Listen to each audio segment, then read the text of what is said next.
So next topic है इसमें formation of stationery waves. Stationery waves कैसे फॉर्म होती है। ओके, सो हमने क्या देखा अभी, प्रोग्रेसिव वेव का इक्वेशन। ओके, प्रोग्रेस, जब वेव प्रोग्रेस होती है तो कहां पर, यानी कि एक्स डिस्टेंस के बाद वहां पर के पार्टिकल का डिस्प्लेसमेंट कितना होगा वो हम y के टर्म में डिफाइन करते हैं। So y will be equal to a sine omega T, omega into T, यानी कि टी टाइम कैप्टर, okay, minus of K into X. Okay, so plus minus K into X, plus minus की define कर रहा है अगर ये इस पॉइंट से यानी रेफरेंस पॉइंट से आगे है या फिर रेफरेंस पॉइंट से पीछे। Okay, so minus K into x, जब दोनों की वैल्यूज, जब दोनों के जो साइन हो गए वो अगर अपोजिट आए तो क्या हो जाएगा, वो पॉजिटिव डायरेक्शन में, एंड दोनों के साइन जब सेम आए तो वो क्या हो जाएगा, निगेटिव डायरेक्शन में। ओके, सो y के बाद हमें देखा।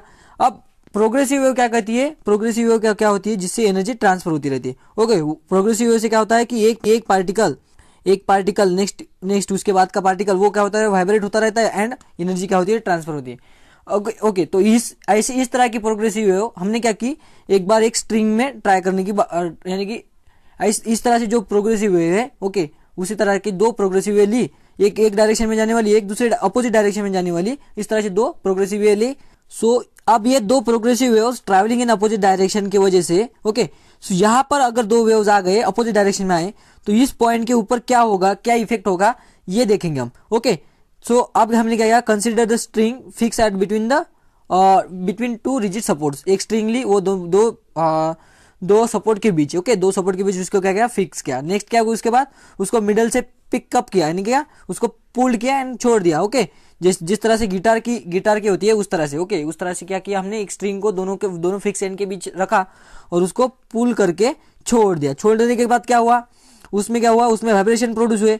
ओके, सो अब क्या होगा कि उस वाइब्रेशन की वजह से क्या होगा, डिस्टर्बेंस तैयार हुई। जब कभी भी डिस्टर्बेंस तैयार हुई वो क्या होगा, फिर बाद में वो ट्रैवल होगी, क्योंकि डिस्टर्बेंस है तो वो क्या होगी, अपनी वेव तैयार करेगी।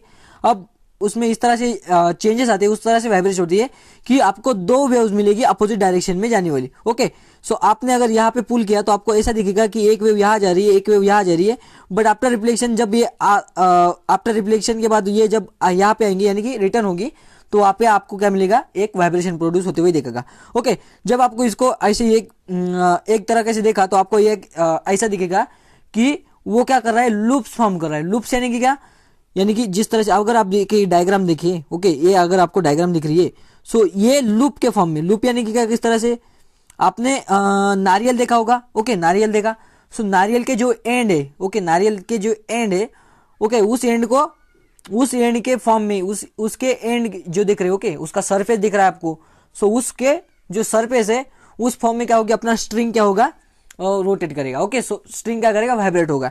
सो इस फॉर्म में वाइब्रेट करेगा अगर आपको 3 डायमेंशन में दिख रहा है तो। ओके, 3D डायमेंशन में सुनिए। ओके, सो वो लूप के फॉर्म में जब कभी भी लूप फॉर्म करेगा तो उसे क्या कहेंगे हम, स्टेशनरी वेव्स। ओके, इसकी अगर डेफिनेशन देखें, ओके, इसकी अगर डेफिनेशन देखें तो आपको डेफिनेशन क्या मिलेगी, when two identical progressive wave, जब दो आइडेंटिकल प्रोग्रेसिव होनी चाहिए, आइडेंटिकल होनी चाहिए यानी कि क्या, उसमें एम्पलीट्यूड फ्रीक्वेंसी क्या होनी चाहिए, सेम होनी चाहिए, having the equal amplitude and wavelength, travelling in opposite direction, ये इंपॉर्टेंट चीज है, travelling in opposite direction, and interference, यानी कि दोनों की वजह से क्या होगा, इंटरफेरेंस होगा दोनों का with each other, the resultant wave is obtain in the form of loop. Okay, जब ये इसके बाद जो रिजल्टेंट वेव होगी, क्योंकि दोनों वेव है, ओके, दोनों वेव्स क्या वजह से क्या होगा, सुपर पोजिशन होगा, है कि नहीं, सुपर पोजिशन होगा। तो सुपर पोजिशन की वजह से क्या होगा कि एक अलग सा, जिस तरह से हमने y लिया था, y is equal to y1 plus y2, है कि नहीं, उस तरह से क्या होगा, उसका ऑसिलेटरी डिस्टर्बेंस होगा, तो क्या हो जाएगा, वो वाइब्रेट होगा in the form of loop, तो उसे क्या कहेंगे हम, stationary waves. So stationary waves clear हो गया। सो स्टेशनरी वेव्स क्या होता है कि when two progressive waves travelling in opposite direction और interfere with each other to form loop like condition is called as stationary waves. Okay, clear है। अब देखेंगे, अब ये जो स्टेशनरी वेव्स है, ओके, ये जो स्टेशनरी वेव्स है ये किस तरह से फॉर्म होते हैं। ओके, सो अभी हमें क्या करना है कि दो ये वेव्स लेने होंगे। Okay, equation for expression for stationary waves, यानी कि क्या, एक्सप्रेशन क्या डिफाइन करता है, वहां के यानी कि एक्स डिस्टेंस के बाद, ओके, एक्स डिस्टेंस के बाद वहां के जो पार्टिकल है उसका डिस्प्लेसमेंट क्या है वो हमें निकालना पड़ता है उसको, यानी कि जो हम y निकाला था ना, y in the form of sine, okay, in the form of sine and ये, ओके, इस तरह से इसे निकालना है हमें, यानी कि क्या, wave equation. Okay, so wave equation is nothing but the, हम निकालेंगे वो जो कोई भी पॉइंट है उस पॉइंट का डिस्टर्बेंस किस तरह होगा और उसका मिनिमम यानी कि विथ रिस्पेक्ट टू टाइम उसका पोजीशन क्या होगी with respect to mean position. Okay, so अब देखेंगे हमने क्या बताया था कि 2 प्रोग्रेसिव वेव चाहिए।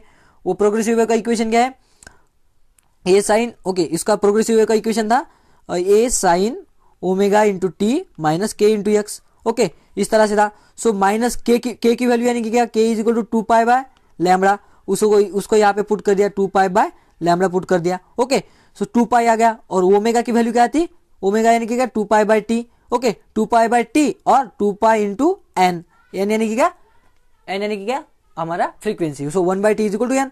सो यहाँ पे क्या होगा 2 पाई बाय एन पुट होगा। ओके, सो यानी कि क्या A sine omega into T की वैल्यू क्या होगी 2 pi into N into T, है कि नहीं, माइनस के की वैल्यू क्या होगी 2 pi X by lambda. Okay, so यहाँ पर से क्या कॉमन निकलेगा, ए साइन 2 पाई निकला common n into T, okay, minus of x by lambda. Okay, इस तरह से हमारा इक्वेशन आ गया। ओके, ये क्लियर हो गया। अब ये इक्वेशन हमने पुट किया in the direction of, okay, ये एक जा रही है पॉजिटिव एक्स डायरेक्शन में, जहां पे क्या हो जाएगा दोनों का साइन क्या हो जाएगा माइनस हो, यानी कि उल्टा हो गया, इसका साइन और इसका साइन उल्टा है तो क्या हो जाएगा पॉजिटिव डायरेक्शन में। और हमें क्या बताया था अपोजिट डायरेक्शन में जाने वाली। सो दूसरी वेव क्या होगी उतनी ही एम्पलीट्यूड उतनी ही फ्रीक्वेंसी। ओके, तो बट क्या है अपोजिट डायरेक्शन यानी क्या साइन सेम। ओके, सो ये यहाँ पे देखिए साइन सेम है तो ये किसने डायरेक्शन चली है निगेटिव डायरेक्शन में और ये पॉजिटिव डायरेक्शन में। इस तरह से दो वेव आ गई। इसका इंटरफेरेंस यानी कि क्या y is equal to y1 plus y2, है कि नहीं, इसको y is equal to y1 plus y2 by the principle of superposition of the wave. By the superposition of wave क्या कर रहा है y1 is equal to y1 plus y2, यानी कि क्या कोई भी पॉइंट है, ओके, एक लाइन है उसके ऊपर का एक पॉइंट है, ओके, ये इस पॉइंट का एक वेव जो पॉजिटिव डायरेक्शन में जा रही है उसके वजह से जो डिस्टर्बेंस है एंड दूसरी वेव वो कि उसके अपोजिट डायरेक्शन में जा रही है उसके वजह से ये इस पॉइंट का डिफरेंस यानी कि इस पॉइंट का वाइब्रेशन कैसा होगा। ओके, ये हम निकालेंगे y1 प्लस y2 के फॉर्म में। ओके, सो इसको पुट कर दिया। जब आप उसको पुट करेंगे तो आपको क्या मिलेगा इस तरह से वैल्यू। अब यहाँ पे देखिए A plus D and A minus D, है कि नहीं, A plus B minus A minus B, इस तरह से फार्मूला है। इसका फार्मूला का अगर हमने पुट किया, ओके, ये जो आपका साइन का फार्मूला है मैथमेटिक्स में एक फार्मूला होता है, उस फार्मूले से अगर पुट कर दिया तो आपको क्या मिल जाएगा two sine C plus D by two cos C minus D by two. Okay, so इस तरह से आपने क्या कर दिया sine C plus sine D, okay, sine C plus sine D, क्योंकि अलग अलग वैल्यू है। Okay, sine plus sine, okay, इसके वजह से इसके ऊपर का जो मैंने ए प्लस बी या ए माइनस बी बताया था वो यहाँ पे नहीं लगेगा, सॉरी मैंने गलती से कहा था, यहाँ पे लगेगा C plus D, okay, sine C plus sine D. Okay, यहाँ पे साइन प्लस सी, इसका फॉर्मूला क्या है 2 sine C plus D by two and C minus D by two cos में सी, इस तरह से। ओके, ये फार्मूला में आपको वैल्यू पुट करनी है। जब आप उसकी वैल्यू पुट करेंगे, इसको सॉल्व करके देखेंगे, आपको एक वैल्यू मिलेगी कि 2a, ओके, ए यानी कि क्या एम्पलीट्यूड। ओके, कौन अब दोनों की एम्पलीट्यूड क्या है सेम है, सो दोनों का कॉम्प्लीट्यूड a1 प्लस a2, जिस तरह से इसके पहले वाले जो हमने प्रोग्रेसिव वेव में देखा था उसके तरीका आएगा, नहीं आएगा। कॉस क्या आएगा, कॉस आएगा 2 pi X by lambda, okay, into sine, okay, इस साइन एक कोई के फॉर्म में sine omega T omega into T. Okay, यानी कि क्या आ गया 2a, इसको कॉमन लिख दिया 2a cos x 2 pi by lambda. Okay, ये वैल्यू है। इसमें आपको क्या वैल्यू चेंज होती है, सिर्फ यहाँ पे x की वैल्यू क्या है कांस्टेंट है, क्योंकि हम किसी डेफिनेट प्रोपोर्शन के ऊपर हम कंसिडर कर रहे हैं। ओके, यानी कि किसी डेफिनेट पॉइंट के ऊपर हम कंसिडर कर रहे हैं। सो यहाँ पर का ये जो टर्म है ये क्या है कांस्टेंट है, तो इसको हमने रख दिया ए डैश रख दिया। ओके, सो ये डैश रख दिया हमने। अब बाद में जो टर्म है वो क्या है कैसे मिल जाएगी हमें, बाद में पुट कर दिया हमने twice A cos 2 pi by x by lambda is equal to ये अगर हमने पुट कर दिया तो आपको इक्वेशन मिल जाएगा y is equal to A sine 2 pi n into T. यानी कि क्या आपको जो प्रोग्रेसिव वेव्स है उन जो दो प्रोग्रेसिव वेव्स है उनके वजह से आपको जो उनका इंटरफेरेंस होकर जो आपको फाइनल जो रिजल्टेंट मिला वो भी एक क्या है, वो भी एक वेव है, यानी कि फाइनल जो आपको मिला वो भी क्या है वेव है। ओके, यानी कि क्या दोनों के वजह से जब इंटरफेरेंस मिलेगा वो भी एक वेव में, जो ये वेव में आपको क्या मिला, ये इस वेव में आपको क्या मिला, इस वेव में आपको वेलोसिटी का टर्म दिखाई दी क्या, नहीं दिखाई दी, जो हमने देखा था जिस तरह से वेलोसिटी यानी कि क्या एन इंटू लैम्बडा। ओके, जो आपका प्रोग्रेसिव वेव का इक्वेशन है, यहाँ पे आप देख सकते हैं, यहाँ पे प्रोग्रेसिव वेव का इक्वेशन, ओके, इस तरह से प्रोग्रेसिव वेव का इक्वेशन यहाँ पे आपको वी के फॉर्म में भी लिख सकते हैं। ओके, यहाँ पे वी के फॉर्म में भी लिख सकते हैं। कैसे? जैसे कि two pi n, okay, into अगर लैम्बडा कर दिया, यहाँ कर का लैम्बडा यहाँ पे आ गया, ओके, इसका क्रॉस मल्टीप्लिकेशन के, सो एन लैम्बडा यानी कि क्या velocity, that is 2 pi common निकला यहाँ से, ओके, यानी कि 2 पाई तो पहले से ही निकला था, ओके, यानी कि क्या सिर्फ यहाँ पे क्रॉस कर देने का, यहाँ पे अगर क्रॉस कर दिया तो आपको क्या मिलेगा, n into lambda, okay, n into lambda यानी क्या v into T, okay, so v into t x by total lambda, है कि नहीं? सो आपको ये वैल्यू मिल गई इस तरह से। सो यहाँ पे वेलोसिटी टर्म है, बट आपका फाइनल जो इक्वेशन आया था दो superposition of the wave direct जो कि अपोजिट डायरेक्शन में जा रहे हैं, उनकी वजह से जो आ रहा है वो आ रहा है एक साइन ओमेगा इंटू टी, इस वजह से, यानी कि वी वेलोसिटी है क्या यहाँ पे? नहीं है। वेलोसिटी अगर नहीं है तो ये स्टेशनरी है। अब अगर स्टेशनरी है तो इसे क्या कहेंगे हम? स्टेशनरी वेव्स, क्योंकि ये स्टेशनरी है और जो फाइनल इक्वेशन मिल रहा है वो कैसे मिल रहा है? वेव के फॉर्म में। सो इसे क्या कहेंगे हम? Stationary wave. So this is the expression for stationary waves where the velocity is absent. वहां पे क्या होगी? वेलोसिटी क्या होगी? अपसेंट होगी। ओके, अब देखेंगे हम node and anti node, condition for node and anti node. सबसे पहले नोड्स एंड एंटी नोड क्या है? Okay, so nodes and anti node क्या है यहाँ पे देख सकते हैं। ओके, जब कभी भी दो सुपरपोजिशन होगी दो वेव्स का, ओके, जो कि अपोजिट डायरेक्शन में जा रहा है, उसकी वजह से क्या हो गया? सुपरपोजिशन हो गया। सो यहाँ पर का सुपरपोजिशन है, यहाँ पर वो सुपरपोजिशन हो गया। जब दोनों के वजह से जो पॉइंट पर मिनिमम, जिस पॉइंट पर मिनिमम, यानी कि क्या? The point at which the amplitude is minimum, यानी कि जब दोनों वेव्स आएंगे, उस दोनों वेव की वजह से जो रिजल्टेंट एम्पलीट्यूड मिलेगी वो अगर मिनिमम हुई तो वो उस पॉइंट को क्या कहेंगे हम? नोड कहेंगे। उस पॉइंट को क्या कहेंगे हम? नोड। और जब वहां का डिस्प्लेसमेंट अगर मैक्सिमम हुआ, ओके, उस पॉइंट का डिस्प्लेसमेंट अगर मैक्सिमम हुआ तो उसे क्या कहेंगे हम? Anti node. Okay, so node and anti node clear हो गया। Node and anti node, node where the displacement is minimum and anti node is point at which displacement is maximum. Okay, अब देखेंगे हम नोड कहाँ पे तैयार होते हैं एंड एंटी नोड कहाँ पे तैयार होते हैं। ओके, सो नोड कहाँ पे तैयार होंगे एंड एंटी नोड कहाँ पे तैयार होंगे, ये अब हम देखेंगे। ओके, सो इससे पहले एक चीज कि ये क्या हो रहा है, ये हम एक्स के फॉर्म में लिख रहे हैं, यानी कि क्या? एक्स डिस्टेंस के बाद उस पोजीशन के ऊपर उसकी एम्पलीट्यूड क्या है ये देखेंगे हम। ओके, यानी कि एक्स डिस्टेंस के बाद उसकी एम्पलीट्यूड क्या होगी ये देखेंगे। ओके, क्लियर है? थोड़ी समझ लीजिए क्या बोल रहा है। Position of the particle x, okay, यहाँ पर कि एक्स पार्टिकल जो है, ओके, एक्स पार्टिकल नहीं, जो कोई भी पार्टिकल है, वो जो एक्स डिस्टेंस के ऊपर पार्टिकल है वहां पर का हमें क्या देखना है? एम्पलीट्यूड देखना है। ओके, अब देखेंगे अब ये किसके फॉर्म में? लूप के फॉर्म में था। ओके, सो यहाँ पे क्या है? Condition for antinode. एंटीनोड यानी कि क्या? वहां पर का जो एंटीनोड है, सो एंटीनोड यानी क्या? मिनिमम। मिनिमम यानी कि क्या? मिनिमम कितना हो सकता है? एंटीनोड यानी कि क्या? Maximum, sorry. सो मैक्सिमम कितना हो सकता है? जब हमने इक्वेशन लिखा था वहां पे क्या लिया था? A sine omega into T, ये आया था हमारा फाइनल इक्वेशन। सो वहां पे जो ए लिखा था, ये यानी कि क्या लिखा था हमने? Cos 2 pi by, that is 2a cos 2 pi by 2x by lambda, ये लिखा था। ओके, इसकी वैल्यू मैक्सिमम, यानी कि कॉस की वैल्यू मैक्सिमम कब हो सकती है? +-1। ओके, कॉस की वैल्यू क्या हो सकती है? +-1 हो सकती है। सो +-1 लिखा, यानी कि क्या? आइदर इसके माइनस उल्टे डायरेक्शन में या फिर उसकी राइट डायरेक्शन में। ओके, यानी कि क्या? Positive direction and negative direction में। ओके, इस तरह से। सो कॉस की वैल्यू क्या आ गई? 2 पाई लैम्बडा, तो यानी कि क्या? 2 पाई एक्स बाय लैम्बडा, यानी कि एक्स डिस्टेंस के ऊपर, ओके, एक्स डिस्टेंस के ऊपर जो कि कॉस फंक्शन के साथ मिल रहा हुआ है, उसकी वैल्यू क्या है? आइदर +-1। सो इसको अगर लिखा तो कॉस की वैल्यू कब मैक्सिमम 1 होगी? कॉस की वैल्यू कब 1 आती है? आइदर 0 पे या फिर पाई पे या फिर 2 पाई पे या फिर 3 पाई पे। यानी कि क्या?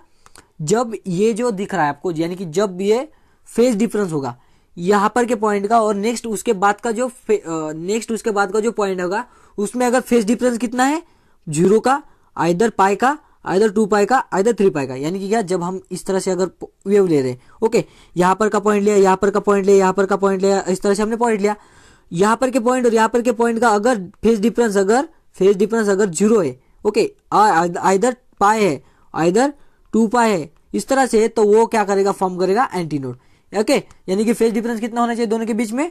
0 to पाई के मल्टीपल में। ओके, इस तरह से। बट अगर हम डिस्टेंस में देखो तो डिस्टेंस में क्या आ जाएगा? फिर डिस्टेंस में क्या आ जाएगा? यहाँ पे लिखा आपने इस तरह से। ओके, इसकी वैल्यू क्या लिख सकते? फिर जो डिस्टेंस होगा x, ओके, x कितना हो सकता है? x 2 pi X by lambda, इस तरह से, आइदर 0 और पाई। सो पाई के लिए लेके देखते हम, पाई हो गया कैंसर। सो x क्या आ सकता है? x लैम्बडा बाय 2, यानी कि क्या? जब डिस्टेंस, जो x का डिस्टेंस आइदर 0 होगा, 0 पर, ओके, यानी कि x से, ओके, ये x क्या है, किसी भी पॉइंट का डिस्टेंस, किसी पॉइंट का डिस्टेंस, ओके, उस पॉइंट के ऊपर जब लैम्बडा का डिस्टेंस होगा विद द ओरिजिन अगर लैम्बडा बाय 2 होगा तो वहां पे क्या मिलेगा हमें, सो पाई का क्या मिलेगा, पाई बाय, यानी कि क्या, हमारा लैम्बडा जो होगा उस लैम्बडा का मल्टीपल मिलेगा, ओके, ओके। सो ये था हमारा एक्चुअल में, यानी कि जब कभी आपको लैम्बडा बाय 2 के जिस तरह से हम ऐड करते रहे, ओके, यानी कि लैम्बडा बाय 2 जब हमने पहली वाली पोजीशन में अगर ऐड किया तो हमें नेक्स्ट वाला एंटीनोड मिलेगा, ओके, क्लियर है। इसके बाद है एंटीनोड। अब देखेंगे हम दो एंटीनोड के बीच का डिफरेंस, ओके। अब यहाँ पे क्या किया हमने, x is equal to 0, okay, यहाँ पर की पोजीशन है, ओके, इस पोजीशन के x इज इक्वल टू 0 है। यहाँ पर आपको क्या मिल सकता है, एंटीनोड मिल सकता है क्या, यस, क्योंकि यहाँ पे वाइब्रेशन ज्यादा है, ओके, ये फ्री एंड होने के कारण यहाँ पे क्या होता है, एंटीनोड होता है। जब कभी भी फ्री एंड होगा वहां पे क्या हो जाएगा, एंटी नोड हो जाएगा, और जब कभी भी वो फिक्स एंड हो जाएगा वो क्या हो जाएगा, नोड हो जाएगा, ओके। सो यहाँ से एक्स डिस्टेंस के ऊपर एंटीनोड मिल गया, और कहाँ पे मिल सकता है आपको, लैम्बडा बाय 2 के डिस्टेंस पर, ओके, और लैम्बडा बाय 2 डिस्टेंस यानी कि इस पोजीशन पर मिल गया। यहाँ पर का लैम्बडा 4 ये लैम्बडा बाय 4 यानी कि क्या, लैम्बडा बाय 2, ओके। और कहाँ पे मिल सकता है आपको, यहाँ से लैम्बडा बाय 2 डिस्टेंस के ऊपर, यानी कि पहला वाला lambda by 2 plus lambda by 2 यानी कि लैम्बडा पोजीशन के ऊपर, ओके, इस तरह से, यानी कि आपको क्या मिल जाएगा, नेक्स्ट वाला सक्सेसिव आपको क्या मिल जाएगा, एंटीनोड मिल जाएगा। So distance between first and second जब कभी भी फ्री एंड के ऊपर अगर फॉर्म हुआ, ओके, जिस दोनों के बीच दो एंटीनोड के बीच का डिस्टेंस क्या हो सकता है, यहाँ पे लैम्बडा, यहाँ पर का डिस्टेंस और यहाँ पर का डिस्टेंस का कितना एक्चुअल में क्या है, ओके, यानी कि दो एंटीनोड के बीच का डिस्टेंस क्या है, लैम्बडा बाय 2, क्योंकि हमने देखा लैम्बडा बाय 2 के इंटरवल के बाद ही क्या होता है, एंटीनोड फॉर्म होता है कि नहीं, क्लियर है। ये जो था हमारा फेज के डिस्टेंस के फॉर्म में, और फेज के फॉर्म में पूछे तो लैम्बडा 0 या इधर 0 पे ऊपर, ओके, नेक्स्ट पॉइंट आ सकता है लैम्बडा पाई के ऊपर, नेक्स्ट आ सकता है 2 पाई के ऊपर, ओके, इस तरह से, यानी कि फेज डिफरेंस जब पाई 2 पाई पे यानी कि पाई का मल्टीपल होगा, ओके। कंडीशन फॉर एंटीनोड, अब कंडीशन फॉर एंटीनोड क्या हो सकता है, sorry, condition for node, so node यानी कि क्या, minimum displacement, so minimum displacement यानी कि क्या, आइदर ए की वैल्यू क्या हो सकती है, 0 हो सकती है, सो ए की वैल्यू 0 यानी कि क्या, जो 2a कॉस जो लिखा था वो चीज की वैल्यू क्या लिखी, 0, सो इसको अगर लिखा तो आपको 2 पाई बाय एक्स आपको क्या मिल जाएगा, 0। सो कॉस की वैल्यू 0 कब आ सकती है, आइदर 90 पे आ सकती है, और उसको और एक सर्कल डाला, ओके, इसमें अगर एक पाई और डाला, ओके, यानी कि इसका एक पाई अगर डाला तो वो क्या हो जाएगा, रिकरेंट होती है। वैल्यूज कब कैसी रिकरेंट होती है, जब उसमें पाई की वैल्यू ऐड की तो, ओके, पाई की वैल्यू ऐड की तो जो कॉस का फंक्शन है और साइन का फंक्शन है उसमें वही वैल्यू क्या होती है, रिकरेंट होती है, ओके। सो ये क्लियर है। सो पाई होने के बाद यहाँ पे इसके बाद हमें क्या करना है, पाई बाय 2 में एक पाई और ऐड करना है, सो हमें क्या हो जाएगा, 3 पाई बाय 2, ओके, यानी कि क्या, जब कभी भी फेज डिफरेंस जब कभी भी दोनों पॉइंट के बीच का, यानी कि जो हमने ओरिजिन का पॉइंट है उसका फेज अगर 0 है, और उसके बाद का जो पॉइंट लिया उसके बाद का जो पॉइंट है, ओके, जिसका हमें क्या करना है, एंटीनोड है या नहीं है इसका कंसिडरेशन करना है। इस पॉइंट का अगर phase with respect to this point अगर पाई बाय 2 हुआ तो वहां पे क्या हो जाएगा, हमारा नोड फॉर्म हो जाएगा, ओके, वहां पे क्या हो जाएगा, नोड फॉर्म हो जाएगा, है कि नहीं। यहाँ पे देख सकते हैं आप 180 डिग्री है, 180 डिग्री यानी कि क्या, पाई, है कि नहीं, एक देख सकते हैं ना, 180 डिग्री यानी कि पाई, और नेक्स्ट इसके बाद यहाँ पर के पॉइंट का क्या हो जाएगा फिर 180 डिग्री, ओके, यानी कि क्या, पाई बाय, इस तरह से। आपको अगर ऐसे आते गए तो आपको इजी आ जाएगा, ओके। सो सबसे पहले किस डिस्टेंस पर यानी कि क्या, अगर आप इसको वैल्यूज अगर पुट किए तो आपको क्या मिल जाएगा, इस तरह से इक्वेशन मिल जाएगा, यानी कि x की वैल्यू कब होगी, लैम्बडा बाय 4, ओके, x की वैल्यू क्या, लैम्बडा बाय 4 और 3 पाई बाय 4, ओके, यानी कि क्या, odd multiple of 3 pi by 2, okay. इस तरह से अगर आप करते रहे तो आपको क्या मिल जाएगा, एंटीनोड मिल जाएगा at a distance, okay, at a distance of lambda by 2। अगर आपको लैम्बडा बाय 2 जब कभी भी दोनों के बीच में जो दोनों के एंटीनोड हो या नोड हो उन दोनों के बीच का जो डिस्टेंस होता है वो कितना होता है, लैम्बडा बाय 2 ही होता है, यानी कि दो कंसेक्यूटिव एंटीनोड का डिफरेंस, ओके, उनके बीच का डिस्टेंस, और अगर नोड का बीच का डिस्टेंस होगा तो वो क्या हो जाएगा, लैम्बडा बाय 2 ही हो जाएगा, ओके। यहाँ पे देख सकते हैं आप, ये क्या था, स्ट्रिंग थी, उसको एक करंट पर फिक्स किया था, ओके, उस एंड पर क्या हो जाएगा, हमारा फिक्स पॉइंट यानी कि क्या, नोड फॉर्म हो गया, ओके, और फ्री एंड पर क्या हो जाएगा, एंटीनोड फॉर्म होता है। अब हमें देखना है कितना फेज डिफरेंस होना चाहिए, लैम्बडा बाय 2 का, ओके, सॉरी, पाई बाय 2 का। सो पाई बाय 2 का डिफरेंस क्या इतना यानी क्या 90 डिग्री। अगर यहाँ पे देखे, ओके, यहाँ पे देखे इसकी वैल्यू क्या है 0 है। सो इसके बाद का जो पॉइंट आएगा वो वहां पे क्या आ जाएगा आपको 90 आ जाएगा। ओके, कैसे 90 आया, अगर आपका कॉस का फंक्शन देखा तो कॉस का फंक्शन आपको कैसे किस तरह से वैल्यू होता है, इस तरह से। ओके, कॉस का फंक्शन किस तरह से वैल्यू होता है 0 यानी कि क्या इस तरह से होता है कि नहीं, यानी कि जब 0 वैल्यू होगी कॉस की तब वो मैक्सिमम वैल्यू होगी, एंड जब 90 होगी तब क्या होगी 0 होगी, यानी कि π/2 पर इसका क्या है पोजीशन पर क्या है, इसकी वैल्यू क्या है 0 है। यानी कि ये जो इक्वेशन दिख रहा है यहाँ पे जो पॉइंट मिल रहा है वो क्या मिल रहा है हमें एंटी नोड मिल रहा है। ओके, यानी कि यहाँ पर का डिस्टेंस और यहाँ पर का जो फेज डिफरेंस है वो क्या है π/2 का। ओके, सो π/2 का है। यहाँ पर अगर हमने पाई और ऐड कर लिया तो 3π/2, यानी नेक्स्ट हमें नोड कहाँ पे मिलेगा π/2 पर, 3π/2 पर, नेक्स्ट यहाँ पे 5π/2 पर। ओके, इस तरह से, और ये इस तरह से हो गया। नेक्स्ट है, अब देखेंगे हम यहाँ पे क्या एक्चुअल सीन है। ओके, ये था हमारा 90। ओके, इस तरह से अगर वेव देखी, वेव कैसी है इस तरह से। ओके, वेव कैसे इस तरह से, तो पूरा सर्कल कितना है 360 का। ओके, पूरा कितना फॉर्म कर दिया 360, इसका यानी कि आधा कर दिया तो क्या हो जाएगा 180 है कि नहीं, और इसका आधा कर दिया तो क्या हो जाएगा 180, और इसका भी आधा कर दिया तो क्या मिल जाएगा हमें, इसका भी आधा कर दिया तो क्या मिल जाएगा 90, यानी कि क्या। ओके, इस तरह से, यानी कि 90 के लिए आपको 1/4 जाना पड़ेगा। ओके, और अगर वेवलेंथ के फॉर्म में देखे, पूरी की वेवलेंथ की पूरी जो वैल्यू है, ओके, डिस्टेंस है, इसकी लेंथ कितनी होगी लैम्बडा होगी। ओके, इसका आधा गया तो क्या मिलेगा हमें, λ/2। ओके, और इसका भी आधा गया तो क्या मिलेगा हमें λ/4। ओके, यानी कि यहाँ से ओके आधी की आधी होगी। ओके, अगर आपने इस तरह से आर्क देखा आपके, ओके, इस तरह से आर्क यानी क्या 90 डिग्री है कि नहीं, इस तरह से आर्क होगा तो 90 डिग्री, जब 90 डिग्री होगा तो क्या मिलेगा हमें π/4। ओके, सो यहाँ पर का डिस्टेंस कितना है, यहाँ पर का फेज डिफरेंस कितना है π/2 यानी कि 90 है। ओके, 90 है कि नहीं, सो हमें डिस्टेंस क्या मिलेगा λ/4। नेक्स्ट इसके बाद का यहाँ से अगर पाई अगर ऐड किया तो हमें क्या मिलता है नेक्स्ट वाला नोड। सो अगर हमने पाई अगर इससे ऐड किया, पाई यानी कि क्या λ/2। ओके, पाई यानी कि क्या λ/2, पाई यानी कि 180 यानी कि क्या λ/2 है कि नहीं। सो यहाँ से अगर λ/2 अगर ऐड किया हमने, पहला वाला था λ/4, नेक्स्ट था प्लस λ/2, तो हमें क्या मिल जाएगा 5 λ/4 है कि नहीं। अगर यानी कि हमें डिस्टेंस किस डिस्टेंस के ऊपर आपको नेक्स्ट जो है, ओके, नेक्स्ट जो एंटीनोड है वो कहाँ कैसे मिल सकता है, पहला है π/4, नेक्स्ट है हमारा इसमें ऐड किया हमने इसको ऑड मल्टीपल पे कर दिया 3π/4, और नेक्स्ट है 5π/4। ओके, 5 λ/4, इस तरह से पाई नहीं सॉरी लैम्बडा। ओके, मेरी टंग थोड़ी सी स्लिप हो रही है यहाँ पे।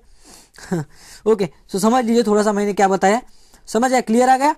अब दोनों के बीच का डिस्टेंस यानी कि दो कंजिक्यूटिव नोड्स के बीच का डिस्टेंस क्या है, दो कंजिक्यूटिव नोड्स के बीच का डिस्टेंस क्या है। ओके, नोड है, नोड यानी कि क्या, यहाँ पे देख सकते हैं आप पूरा कितना सर्कल है 180, पूरा कितना सर्कल है 180 यानी कि क्या पाई अगर आया तो क्या मिलता है λ/2। ओके, यानी कि दो कंजिक्यूटिव नोड्स के बीच का डिस्टेंस क्या है λ/2। अब देखेंगे हम एंटी नोड एंड नोड के बीच का डिस्टेंस क्या है, एंटी नोड एंड नोड के बीच का डिस्टेंस क्या है, consecutive anti node and node के बीच का डिस्टेंस क्या है, यहाँ पे नोड आया, यहाँ पे एंटी नोड आया, यहाँ पे नोड आया, इसके बीच का डिफरेंस फेज कितने का है 90 का है।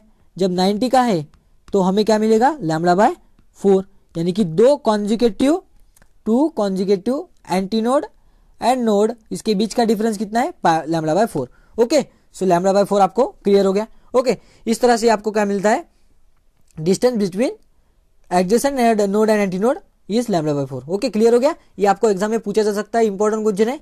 ओके, नोट डाउन कीजिए, ये इंपॉर्टेंट क्वेश्चन है। ओके, इसके बाद देखेंगे हम कैरेक्टरिस्टिक ऑफ स्टेशनरी वेव।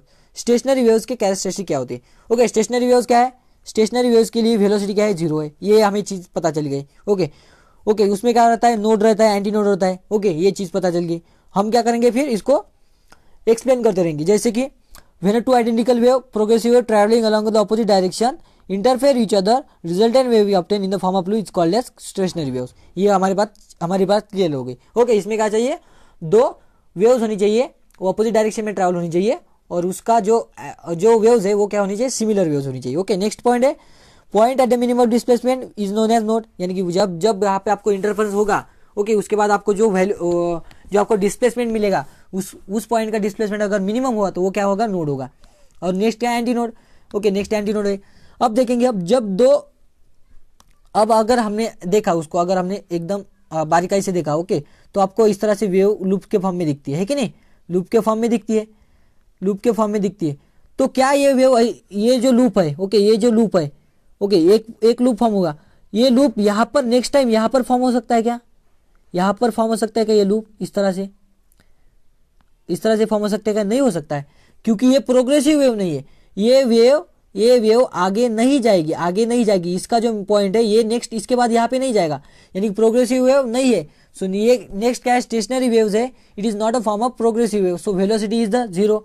अब जब अगर वेलोसिटी जीरो है तो जो पॉइंट है, ओके, जो पार्टिकल्स है, ओके, पार्टिकल्स है होगे, उस पार्टिकल के जो मैक्सिमम डिस्प्लेसमेंट होगी वो सेम होगी या वेरिएबल होगी, सेम होगी या वेरिएबल होगी, वेरिएबल होगी क्या, yes, they will be not same. यानी कि क्या अगर आपने लूप देखा, लूप ये मूव होता है कि एक जगह से दूसरी जगह नहीं होता है, यानी कि यहाँ पर के पॉइंट का डिस्प्लेसमेंट ये अगर जीरो है, यहाँ पर के पॉइंट का अगर डिस्प्लेसमेंट मैक्सिमम है, यहाँ पर के पॉइंट का उसके बीच में, यहाँ पर का जीरो है, तो ये वैसा का वैसा ही रहेगा, okay.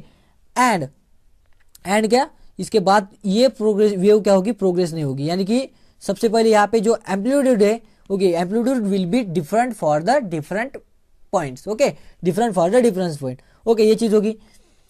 In stationary wave node and anti node forms alternative, okay, यानी कि भाई अगर नोड आया तो उसके बाद एंटी नोड आता है, the particle between the node, यहाँ पे देखिए, particle between the node and anti node vibrate in the amplitude whose values lies between 0 to a, यानी कि क्या, जो दो पॉइंट नोड के बीच का जो वैल्यूज है, ओके, जो दो नोड के बीच का जो एम्पलीट्यूड की वैल्यू है पार्टिकल की, वो कैसी है, वैरी होती है, वो कैसी हो सकती है, आइदर मैक्सिमम हो सकती है और वहां से मिनिमम, यानी कि क्या, पार्टिकल की जो वैल्यूज है, ओके, पार्टिकल की जो डिस्प्लेसमेंट मैक्सिमम डिस्प्लेसमेंट है और उसका जो एक्चुअल एम्पलीट्यूड है वो कैसी होती है, वैरी होती है, ओके। नेक्स्ट है इसके बाद जो पार्टिकल्स है in the medium passes energy, okay, the energy is localise to a medium, यानी कि क्या, वो एनर्जी उसी के एरिया में, ओके, उसी एरिया में रह जाती है, ओके, अगर दो स्ट्रिंग के बीच में है तो स्ट्रिंग के बीच में ही रहेगी। It can not be transmitted from one point to another, ये can be transmit, sorry, can not चाहिए यहाँ पे, can not be transmitted from one point to another point, यानी कि क्या, दो एनर्जी ट्रांसफर होती है यहाँ से यहाँ, बट वो लोकलाइज उसी जगह के लिए एनर्जी होती है, वो आगे नहीं जाएगी, ओके। नेक्स्ट है vibrating particles have the same frequency. अब फ्रीक्वेंसी तो सेम होगी ही होगी, क्योंकि यहाँ पे मीडियम चेंज हो रहा है क्या, नहीं हो रहा है, मीडियम चेंज जब भी होता है तभी फ्रीक्वेंसी चेंज होती है, ओके। नेक्स्ट है distance between the two successive node, ये भी लिख सकते हैं आप, दो सक्सेसिव नोड और anti node, okay, anti node हो या नोड हो, उसके दो सक्सेसिव बीच, यानी कि दो सक्सेसिव नोड हो या एंटी नोड, इनके बीच का जो डिफरेंस रहता है वो क्या रहता है, λ/2 रहता है डिस्टेंस, और जो successive node and anti node के बीच है वो λ/4, यानी कि क्या, नोड एंड एंटी नोड के बीच इतना है, and successive node and anti node, अगर नोड हो तो दोनों नोड के बीच λ/2, दोनों एंटी नोड के बीच λ/2, but node and anti node के बीच λ/4, ओके, क्लियर हो गया। नेक्स्ट है free and force vibration, okay. अब आपको free vibration and force vibration, जब कभी भी कौन सा भी पार्टिकल अगर वो नेचुरल फ्रीक्वेंसी में अगर वाइब्रेट हो रहा है तो उसे क्या कहते हैं हम, free vibration. When the particle vibration of the particle with minimum natural, okay, minimum और नेचुरल यानी कि उसका एक्चुअल में नेचुरली कितना है, उसे क्या कहते हैं हम, ओके, उसे क्या कहते हैं हम, फ्री वाइब्रेशन, यानी क्या, उसको फ्री होने का, उसके अपने आप ही उसको खुद के अपने बल पर उसको क्या करने दिया, वाइब्रेट करने दिया, ओके। यानी कि वहां पे आपको सिर्फ एक दिखेगा कि वहां पर फोर्स जो है वो अगर हमने एक्ट नहीं किया। नेक्स्ट है फोर्स वाइब्रेशन यानी क्या, हमने फोर्स किया कि तुम इसी वाइब्रेशन में वाइब्रेट करो, ओके, उसकी वाइब्रेशन कोई भी हो, बट हमने क्या कहा कि, यानी कि अगर हमने एक्स्ट्रा फोर्स ऊपर से लगाया, ओके। अगर आप देखें सिलाई मशीन है, सिलाई मशीन की जो नीडल रहती है वो जो रहती है अप एंड डाउन होती रहती है कि नहीं, अप एंड डाउन होती रहती है, वो हम डिसाइड करते हैं, हम कैसे डिसाइड करते हैं, हम आइदर जो उसका पैडल जो है नीचे वाला पैडल जिसको हम घुमा के, ओके, उसकी स्पीड हम कंटिन्यू कर सकते हैं, यानी कि क्या, आइदर हम फास्ट कर सकते हैं या फिर स्लो कर सकते हैं, है कि नहीं। अगर आपके पास सैंड को छलनी करने का जो हम कहते हैं कि फिल्टर पे रहता है, ओके, उसके ऊपर हमने क्या कर दिया, अगर इस तरह से सैंड है उसके नीचे हमें क्या करना है, छोटी छोटी सैंड और बड़ी सैंड को हम क्या करना है, हमें अलग करना है, तो हम उसको चालनी जिसे कहते हैं, चालनी, ओके, यानी कि क्या, फिल्टर, ओके, उसके ऊपर हम डालेंगे और उसको वाइब्रेट करेंगे।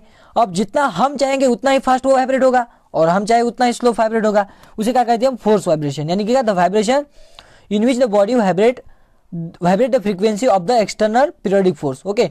जो पीरियोडिक फोर्स यानी कि फोर्स जो एक्स्ट्रा हम बाहर से लगाते हैं वो अगर पीरियोडिक है उसी वाइब्रेशन में वो क्या होता है, उससे उसकी जो नेचुरल फ्रीक्वेंसी है, ओके, नेचुरल फ्रीक्वेंसी से अलग, ओके, नेचुरल फ्रीक्वेंसी से अलग वो वाइब्रेट होकर होती है तो उसे क्या कहते हैं हम नेचुरल, उसे क्या कहते हैं हम फोर्स वाइब्रेशन। यानी कि क्या, clock of the pendulum, pendulum जो अगर है, पेंडुलम है, ओके, पेंडुलम तो हमें पता है उसका टाइम पीरियड क्या रहता है, वो उसकी किसके ऊपर डिपेंड रहता है, वो डिपेंड रहता है लेंथ के ऊपर, ओके। बट अगर आपने क्लॉक देखी, क्लॉक के ऊपर अगर क्लॉक है उसके नीचे एक पेंडुलम रहता है, ओके, दो क्लॉक है, उसके नीचे क्या है, एक बड़ा वाला पेंडुलम है, एक छोटा वाला पेंडुलम है। अगर इसकी लेंथ अलग है, इसकी लेंथ छोटी है तो इसका टाइम पीरियड छोटा होना चाहिए, इसकी लेंथ ज्यादा है तो इसका टाइम पीरियड बड़ा होना चाहिए। हमें तो पता है time period is equal to 2π√L/g है कि नहीं। इसकी लेंथ अलग है, इसकी लेंथ अलग है, ओके। बट दोनों भी क्या करते हैं, एक ही सेकंड में एक पूरा का पूरा कंप्लीट करते हैं। अब ये आप यहाँ पे ये नहीं कह सकते यहाँ पर का मास थोड़ा सा ज्यादा है, यहाँ पर का मास कम है। मैंने पहले ही बताया था कि time period will be depend only on the length of pendulum, है कि नहीं। अब लेंथ ऑफ पेंडुलम यहाँ पे क्या है, डिफरेंट है, यहाँ पर भी क्या डिफरेंट है। अब फिर भी दोनों भी पेंडुलम क्या करते, ओके, दोनों भी पेंडुलम इस तरह से अगर ऑसिलेट होते, ओके, फिर भी इसका टाइम पीरियड क्या है, 1 ही है, इसका टाइम पीरियड भी क्या है, 1 ही है। यानी कि क्या, ये इसकी नेचुरल फ्रीक्वेंसी अलग है, इसकी नेचुरल फ्रीक्वेंसी अलग है। वो कैसे निकाल सकते हैं, T = 2π√L/g। बट हमने क्या किया, इसको एक सेकंड के लिए कन्वर्ट करने के लिए, इसको एक सेकंड में ही पेंडुलम पूरा का पूरा ऑसिलेट करने के लिए हम यहाँ पे मोटर लगाते हैं, है कि नहीं, यहाँ पे भी हम मोटर लगाते हैं। यानी कि क्या, जो पीरियोडिक फोर्स लगता है उसके वजह से हम क्या करते हैं, इसका जो एक्चुअल फ्रीक्वेंसी है उससे अलग फ्रीक्वेंसी में इसको वाइब्रेट करते हैं, उसे क्या कहते हैं हम फोर्स वाइब्रेशन। क्लियर हो गया आपको, एक एग्जांपल, इतना अच्छा एग्जांपल मैंने दिया, ओके, इससे आपको एक्चुअल में क्लियर हो गया होगा, ओके। आप थोड़ा सा सोच के देखिए, अगर लेंथ अगर अलग है तो टाइम पीरियड अलग होनी चाहिए, बट वहां पे टाइम पीरियड सेम ही आते। यानी कि क्या, हमने एक्स्ट्रा फोर्स लगाया, ओके, ऊपर से जो एक्सटर्नल फोर्स लगाया उसके वजह से क्या हो रहा है, वहां पे वाइब्रेशन सेम हो रहा है, ओके। इस तरह से क्या कहते हैं हम फोर्स वाइब्रेशन, ओके। रेजोनेंस क्या है, बाद में क्या है, रेजोनेंस। अब केमिस्ट्री में रेजोनेंस अलग है और फिजिक्स में रेजोनेंस अलग है। यहाँ पर रेजोनेंस क्या है, अगर आप देखें, ओके, आप पढ़ाई करते, ओके, आप भी पढ़ाई करते, टीचर्स आपको पढ़ाते, बट अगर ऐसा हुआ, ओके, अगर ऐसी कंडीशन आती है यहाँ पे आपका जो पढ़ाई है वो अच्छी हो रही है और आपके टीचर जो वो आपको अच्छा पढ़ा रहे, ओके, आपको अच्छा पढ़ रहे, तो आपका ऑप्टिमम होगा, वो कैसा होगा, मैक्सिमम होगा। यानी कि क्या, आप पढ़ तो रहे, आपकी फ्रीक्वेंसी इतनी है, आपके टीचर्स की वजह आपकी क्या होगी, वो भी आपको पुश कर रहे, ओके, यानी कि एक्सटर्नल फोर्स लगा रहे हैं आपके ऊपर। समझ के देखिए, यहाँ पे आप पढ़ रहे यानी कि आपकी नेचुरल फ्रीक्वेंसी, ओके, आपके टीचर आपको पढ़ा रहे यानी कि आपको फोर्स कर रहे कि पढ़ो, इतने घंटे पढ़ो, इतने घंटे ऐड कर रहे, तो आपका ऑप्टिमम होगा, वो कैसा होगा, मैक्सिमम होगा। यानी कि क्या, वो कैसा होगा, मैक्सिमम होगा। इसी तरह से, ओके, इसी तरह से अगर किसी एक्चुअल फ्रीक्वेंसी, ओके, इसी तरह से अगर फिजिक्स में देखें, ओके, ये था हमारा एक्चुअल एग्जाम्पल, जिस तरह से वो डेली लाइफ में होता है, ओके। नेक्स्ट इसके बाद हम फिजिक्स में कैसे देखें, एक पेंडुलम क्या हो रहा है, वो वाइब्रेट हो रहा है, ओके, एक पेंडुलम क्या हो रहा है, वाइब्रेट हो रहा है, उसकी नेचुरल फ्रीक्वेंसी में वाइब्रेट हो रहा है।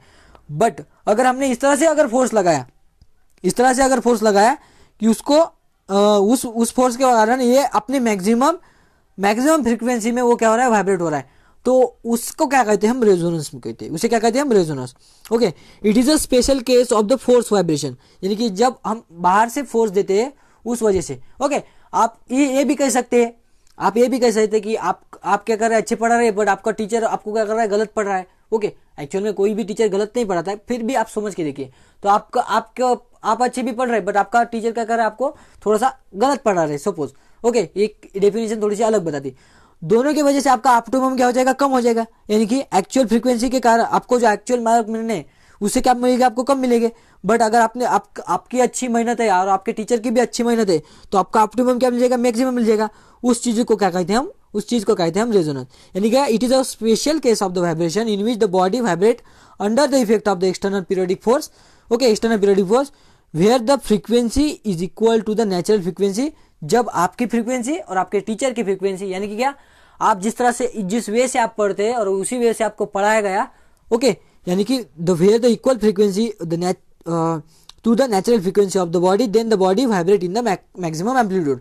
वो क्या करेगा, मैक्सिमम एम्पलीट्यूड में वाइब्रेट करेगा, मैक्सिमम फ्रीक्वेंसी नहीं, सॉरी, मैक्सिमम एम्पलीट्यूड, यानी कि उसका वो मैक्सिमम आउटपुट देख सकता है, ओके, उसे क्या कहते हैं हम, रेजोनेंस, ओके। अब क्या होता है, ये जो रेजोनेंस दिख रहा है, ओके, ये जो रेजोनेंस दिख रहा है, इसके वजह से आपको एक थोड़ी सी, यानी कि क्या, जब आप इसको समझते यानी कि फिजिक्स में अगर देखें, आप क्या कर रहे हैं, फ्लूइड में आप फ्लूइड होगी, फ्लूइड बांसुरी, उसमें आप क्या कर रहे हैं, फूक मार रहे यानी कि क्या, वो क्या होगा, वाइब्रेट होगा। ओके, वहां पर की एयर क्या होगी, वाइब्रेट होगी। ओके, अब ये तो हमें पता है कि एयर वाइब्रेट, उसका यानी कि उस एयर को हम वाइब्रेट कर रहे हैं, उस वाइब्रेट, वो जो वाइब्रेटिंग एयर है उसको भी खुद की फ्रीक्वेंसी होगी, है कि नहीं, यानी कि उसकी खुद की भी फ्रीक्वेंसी होगी। ओके, बट जब हम बाहर से फूकते हैं और जब बाहर से हम इसको ब्लो करते और उसकी हमारी जो ब्लोइंग फ्रीक्वेंसी और उसकी जो वाइब्रेटिंग फ्रीक्वेंसी अगर मैच हो गई तो वो क्या हो जाएगा, वो क्या हो जाएगा, फ्लूइड बजने लगेगा, है कि नहीं।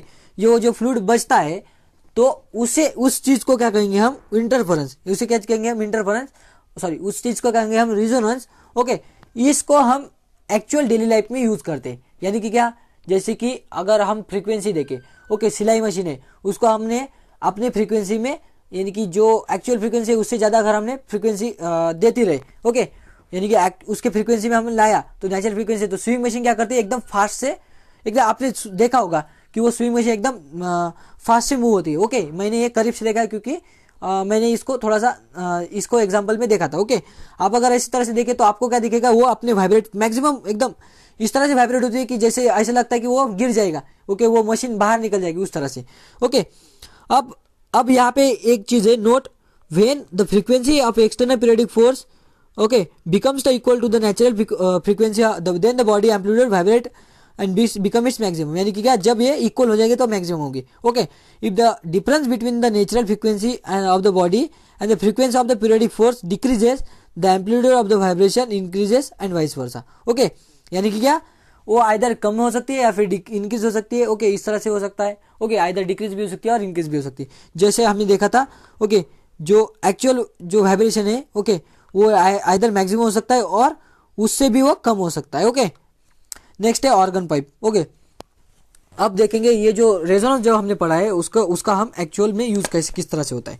ओके, ऑर्गन पाइप आपको दिया हुआ है, organ pipe. Okay, organ pipe क्या होता है, ऑर्गन पाइप यानी कि क्या, तो tube having the uniform cross section area. Okay, एक होलो जो पाइप है, ओके, आपको जो दिख रहा है, आपको वाटर जो जिससे लाते हैं, ओके, उस पाइप को, वो पाइप है। ओके, उस पाइप को क्या किया, उसके दो टाइप है। ओके, यानी कि जो पाइप है उसको यूनिफॉर्म क्रॉस सेक्शन एरिया होना चाहिए। ओके, यूनिफॉर्म क्रॉस सेक्शन होना चाहिए। नेक्स्ट है, उसके दो टाइप है। ओके, उसे क्या कहते हैं, organ pipe close eight one and. Okay, one and पर वो क्या है, क्लोज है, and organ pipe open at both and. Okay, दूसरी पाइप है जो कि दोनों एंड पर ओपन है। ओके, इसमें क्या हो सकता है, अगर आप देखिए यहाँ से आपने क्या किया, वाइब्रेट करके देखा। ओके, इसको आपने वाइब्रेट करके देखा, ट्यूनिंग फ्रॉग लिया, उसको वाइब्रेट किया वो पैड पर। ओके, आपने देखा है, उसको वाइब्रेट किया और यहाँ पे लग दिया। सो यहाँ पर की एयर क्या होगी, वाइब्रेट होगी, वो इस डायरेक्शन में जाएगी। ओके, वो प्रोग्रेसिव है, उसके लिए वो इस डायरेक्शन में जाएगी। यहाँ पर से रिफ्लेक्ट होकर वो अपने अपोजिट डायरेक्शन में आएगी। यहाँ पर आप देखिए, यहाँ पर क्या हो रही है, एक वेव इस तरह से आ रही है, एक वेव दूसरी अपोजिट डायरेक्शन में आ रही है। वो क्या है, आइडेंटिकल वेव है, तो वो क्या कर सकता है, स्टेशनरी वेव फॉर्म कर सकता है कि नहीं। यानी कि क्या, जब आप वाइब्रेट करेंगे किसी एयर कॉलम को इन द क्लोज एंड और organ pipe eight the open side, तो बोथ एंड, तो वो क्या होगी, वो उसमें अंदर क्या हो जाएगा, स्टेशनरी वेव्स तैयार होंगे। तब इसको हमको पढ़ना पड़ेगा ना, फिर इसको हम पढ़ेंगे। ओके, यानी कि क्या, वाइब्रेटिंग ऑफ एयर कॉलम। अब क्या करेंगे हम, vibrating of air column. Air column यानी क्या, उस पाइप में क्या है, एयर का एक कॉलम हो गया, है कि नहीं, वहां पे एयर है, उसका एक क्या हो गया, कॉलम हो गया, उसे क्या है, वाइब्रेटिंग ऑफ एयर कॉलम। उसने जो एयर कॉलम है उसका हम वाइब्रेशन करेंगे। Okay, consider an organ pipe, okay, open at both and, let the tuning from स्ट्रंग on the rubber. उसको क्या किया हमने, ट्यूनिंग फॉर्म को रबर पैड पर उसको ऐसा स्टम्प किया। ओके, नेक्स्ट है उसका स्ट्रक किया, hold on the centre of the open end. Okay, उसको open end of the organ pipe को जो होता है उसको हमने उसके ऊपर रख दिया। ओके, नेक्स्ट क्या हो गया, इसकी वजह से क्या होगा, ये अपर नीचे होता है, इसकी वजह से क्या होगा, यहाँ पर की जो पार्टिकल है वो वाइब्रेट हो गया, है कि नहीं, वो वाइब्रेट हो गए। अब वाइब्रेट होने के कारण क्या हो जाएगा, it's found that amplitude found at the upper and. Okay, उसकी वजह से क्या हो जाएगा, वहां पर की जो एयर है, ओके, वहां पर की जो एयर है वो कैसे वो वाइब्रेट होगी, आइदर इस डायरेक्शन ऐसे वाइब्रेट हो सकती है। ओके, आइदर इस तरह से वाइब्रेट हो सकती है, और कैसे वाइब्रेट हो सकती है, इस तरह से, यानी कि क्या, अपर डाउन। ओके, अब जब भी कभी वाइब्रेट होगी वो क्या करेगा, नेक्स्ट यहाँ पर के पॉइंट को क्या करेगा, वाइब्रेट करेगा।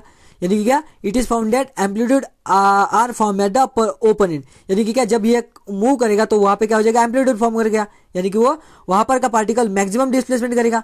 अब मैक्सिमम डिस्प्लेसमेंट कितनी कर सकता है उसके एंड के कारण। ओके, अब यहाँ पे देखिए दो यहाँ पर का पॉइंट, वो मैक्सिमम डिस्प्लेसमेंट कितना कर सकता है, दोनों पाइप के एंड के बीच में का जितना डिस्टेंस है उतना कर सकता है, यानी कि वहां पर की एम्पलीट्यूड मैक्सिमम कितनी हो सकती है, उसका जो डायमीटर है उसकी उतनी जैसी हो सकती है कि नहीं।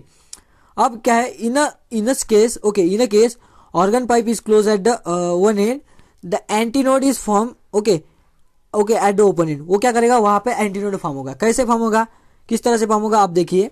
ओके, यहाँ पर क्या देखिए, एक पाइप है, ओके, वो क्या है, क्लोज एट वन एंड है। अब यहाँ पे वाइब्रेट किया तो वो उसकी मिनिमम फ्रीक्वेंसी कितनी हो सकती है, उसे क्या कहें, नेचुरल फ्रीक्वेंसी, उसकी मिनिमम फ्रीक्वेंसी। ओके, यहाँ पर का जो एयर है, वो यहाँ पर की जो एयर है वो कितने मिनिमम फ्रीक्वेंसी में हो सकता है, सपोज एन फ्रीक्वेंसी में। अब फ्रीक्वेंसी एन है तो यह एन अगर फ्रीक्वेंसी है तो उसके कारण वहां पर की जो अगर यहाँ पर एन फ्रीक्वेंसी है वो क्या करेगा, इस डायरेक्शन में ट्रैवल करेगा। ओके, इस डायरेक्शन में ट्रैवल किया, यहाँ पर से वो क्या हो गया, रिफ्लेक्ट हो गया। ओके, यहाँ पर से क्या हो गया, रिफ्लेक्ट हो गया। नेक्स्ट रिफ्लेक्ट होने के बाद क्या हो गया, वो वापस आ गई। अगर ये वापस आ गई तो मिनिमम डिस्टेंस, ओके, मिनिमम, अभी आप देखिए स्टेशनरी वेव कब कह सकते हैं, जब वहां पे मिनिमम एटलीस्ट वहां पे एक नोड एंड एक एंटी नोड हुआ। ओके, एक नोड और एक एंटी नोड अगर फॉर्म हुआ तो वो वहां पे क्या कर सकते हैं, हम स्टेशनरी वेव फॉर्म हो गई, ऐसे कर सकते हैं। ओके, सो जब यह कभी भी ये क्लोज एंड पर होगी, वहां पर के पार्टिकल को मूवमेंट होने की चांस है क्या, नहीं है, क्योंकि वो क्लोज एंड पर है, वहां पे एकदम क्लोज एंड के कारण वो क्या है, फिक्स पॉइंट है। सो वहां पर का पार्टिकल वो ज्यादा मूवमेंट करेगा नहीं करेगा। सो वहां पर का पार्टिकल अगर ज्यादा मूवमेंट नहीं करा तो वहां पे क्या हो जाएगा, एंटीनोड फॉर्म हो जाएगा। ओके, और जहां वहां पे अगर ओपन एंड है, वहां पर के पार्टिकल को क्या है, ज्यादा मूवमेंट, ज्यादा फ्री होने का चांस है, क्या फॉर्म करेगा, वो वहां पे अपना एंटीनोड फॉर्म करेगा। ओके, सो ओपन एंड पर क्या फॉर्म होता है, एंटीनोड, एंड क्लोज एंड पर क्या फॉर्म होता है, नोड फॉर्म होता है। It is observe that antinode and antinode is a node. Okay, antinode is not form exactly at open end. Okay, जब आपको इसको अगर फिजिकली देखे तो आपको ऐसा लगता है कि antinode is not form at, physically अगर देखे तो उसके जो एंड है वहां पर नहीं फॉर्म होता है, वो उससे थोड़ा सा ऊपर फॉर्म होता है। ओके, उससे कितना ऊपर फॉर्म होता है, उसे क्या कहते हैं हम, एंड करेक्शन, उसे क्या कहते हैं हम, एंड करेक्शन। ओके, यानी कि क्या, अगर आप देखें ये हम क्यों पढ़ रहे हैं, सबसे पहले ये हम क्यों पढ़ रहे हैं, क्योंकि यहाँ पे क्या होता है, स्टेशनरी वेव का कंसेप्ट आता है। स्टेशनरी वेव कैसे आता है, कि स्टेशनरी वेव का कंसेप्ट अगर आए तो इसको पढ़ना कहें। ओके, इसको हम क्यों पढ़ रहे हैं, क्योंकि इसमें कंसेप्ट लगता है स्टेशनरी वेव का। ओके, स्टेशनरी वेव का कंसेप्ट है, इसलिए हम इसको पढ़ रहे हैं। क्या हुआ कि एक ऑर्गन पाइप है, उसमें एयर कॉलम है, उसको वाइब्रेट करने के बाद आपको ऐसा दिखता है कि वहां पे स्टेशनरी वेव्स फॉर्म हो रहे हैं। ओके, इस तरह से फॉर्म होते हैं कि जो क्लोज एंड है, ओके, उस क्लोज एंड पर क्या होता है, नोड फॉर्म होता है, और उसका ओपन एंड जो है वहां पे क्या होता है, एंटी नोड फॉर्म होता है। ओके, ये कैसा है, ये प्रैक्टिकली ऐसा होता है, ये आपको समझना है। ओके, आपको कहीं पे नहीं पूछा जाएगा क्यों फॉर्म होता है। ओके, सो यहाँ पे क्या होता है कि जो एंटी नोड होता है वो ओपन एंड पर फॉर्म होता है।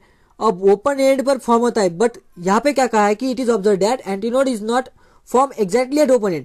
जो एग्जैक्टली एट ओपन एंड है वहां पे ही नहीं फॉर्म होता है, वहां पर से थोड़ा सा स्लाइटली बियॉन्ड ओपन एंड, उसके थोड़ा सा आगे फॉर्म होता है। ओके, उसे क्या कहते हैं हम, एंड करेक्शन कहते हैं। ओके, यानी कि उस जो डिस्टेंस है, वो जो डिस्टेंस है वहां से थोड़ा सा आगे फॉर्म होता है, उस डिस्टेंस को क्या कहते हैं हम, एंड करेक्शन। ओके, अब पढ़ेंगे हम एंड करेक्शन।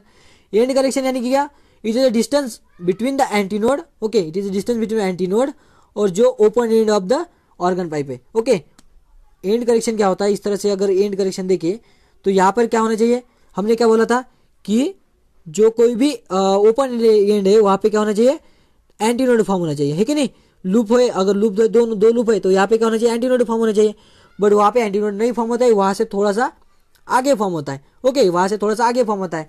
अब ये एंड करेक्शन क्या है, it is a distance between the actual antinode, okay, to the open end. Okay, to the open end, so उसे क्या कहते हैं हम, एंड करेक्शन कहते हैं। ओके, अब अगर इसको अगर आपने थोड़े से अच्छे से सुना, आपको अगर अच्छे से इसको अगर देखा तो आपको, यानी कि इसको थोड़ा सा इस पे क्या किया, इस पे थोड़ा सा रिसर्च किया कि क्या एंड करेक्शन की वैल्यू कितनी हो सकती है, तो एंड करेक्शन की वैल्यू आपको ऐसी मिलेगी, एंड करेक्शन का जो डिस्टेंस है will be equal to 0.3 okay of D यानी कि diameter of the organ pipe. Okay, यानी कि diameter of the organ pipe के ऊपर एंड करेक्शन डिपेंड होता है, will the end correction is equal to 0.3 D. Okay, इस तरह से होता है इसका answer. Okay, so end correction will be equal to E is equal to 0.3 D. Okay, ये किसके लिए है, वो क्लोज एट द यानी कि जो डिस्टेंस है उसमें क्या हो जाएगा, थोड़ा सा ऐड हो जाएगा। यानी कि क्या, अगर हम देखें, हम क्या कर सकते हैं, हमने अगर देखा तो हम length of the organ pipe अगर हमें पता है, okay, length of the organ pipe हमें पता है, तो हम क्या कहेंगे कि नोड एंड एंटी नोड के बीच का डिस्टेंस क्या है। Okay, node and anti node का बीच का डिस्टेंस क्या होगा, फिर जो ओपन एंड है टू क्लोज एंड है उसका हम डिस्टेंस निकालेंगे, यानी कि क्या है, एल। ओके, बट ये जो डिस्टेंस है इसमें थोड़ा सा ऐड होता है। ओके, इसमें क्या होता है, थोड़ा सा ऐड होता है, उसे क्या कहते हैं, मेड करेक्शन। यानी कि जो एक्चुअल लेंथ है नोड एंड एंटी नोड के बीच में वो उतनी नहीं है, वो एल प्लस ई है। ओके, इस तरह से एल प्लस ई होगी। ओके, ये हो गया ओपन एंड के लिए। ये किसके, कहाँ पे, the length of the air column of the organ pipe eight open and both and. Okay, both and पर अगर हुआ तो क्या हो जाएगा, फिर बोथ एंड का एंड करेक्शन ऐड करना पड़ेगा, यानी कि क्या, ई प्लस ई, यानी कि ट्वाइस ई अगर क्या तो आपका क्या मिल जाएगा 0.6d। Okay, so open the length of the organ pipe, okay, वो कितनी होगी, फिर वो होगी 0, open set both and. Okay, open set both and, open तो होती है। ओके, उसे क्या वो कितनी होगी 0.6d। ओके, इस तरह से होता है एंड करेक्शन। ओके, क्लियर है। नेक्स्ट है कि फंडामेंटल फ्रीक्वेंसी क्या होती है, हार्मोनिक्स क्या होती है, ओवरटोन क्या होता है। ओके, फंडामेंटल फ्रीक्वेंसी यानी क्या, उतनी फ्रीक्वेंसी होगी। ओके, फंडामेंटल इतनी तो फ्रीक्वेंसी होनी है। ओके, उतनी तो फ्रीक्वेंसी होनी है। ओके, आपने अगर एयर कॉलम को अगर वाइब्रेट करके देखा तो वहां पर की जो वाइब्रेशन की फ्रीक्वेंसी होगी वो उतनी की उतनी होगी, यानी कि मिनिमम फ्रीक्वेंसी एन होगी।